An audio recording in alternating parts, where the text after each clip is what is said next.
produkto nyo po matatagpuan sa unahang part or sa upper part mismo. Like ito po yung pinakadulo niya. Pero dito na rin po nilagay yung pinaka-lock natin ng ating cruiser. Ayan, sobrang ganda pa ng cruiser natin kasi yun nga po high quality na nylon strap po yung strap natin dito. Tapos yung footbed natin. Ayun, yung footbed pa natin is sobrang komportable lang at hindi masakit sa paa. Kita nyo po, diba, kung i-close up ko po again sa inyo yung product po na to.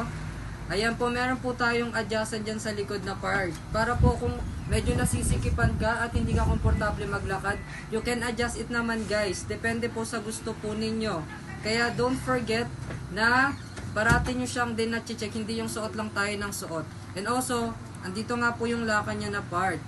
Ayan, sobrang ganda ng cruiser natin. Yung cruiser na to guys, bagay na bagay siya pang outdoor activities guys. Kasi yun naman din talaga po yung purpose ng ating cruiser po na product. And also, sa cruiser na po na to, kahit anong outdoor activities yung gawin po ninyo, pwede po. Kasi napaka all-rounder po ng ating mga products dito. Kahit saan ka pumunta, pwede nyo pong gamitin. Pwede nyo po ito gawing pang-alis dahil fashionable naman po siya tignan, diba? Kitang-kita nyo kung gaano siya pinaganda. May pa-XX po siya dyan na design, no? Ganyan, diba?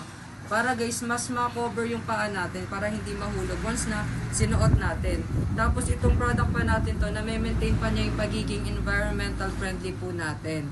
Ayan, environmental friendly kasi nga po gumamit po tayo ng sole na gawa po sa gulong ng truck.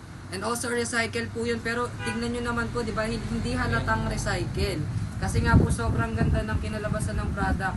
And also yung sabi nga po yung outcome niya, diba, sobrang ganda.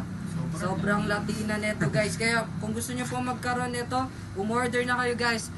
Again guys, we have different colors guys to choose from. Meron po tayong gray, black, fatigue,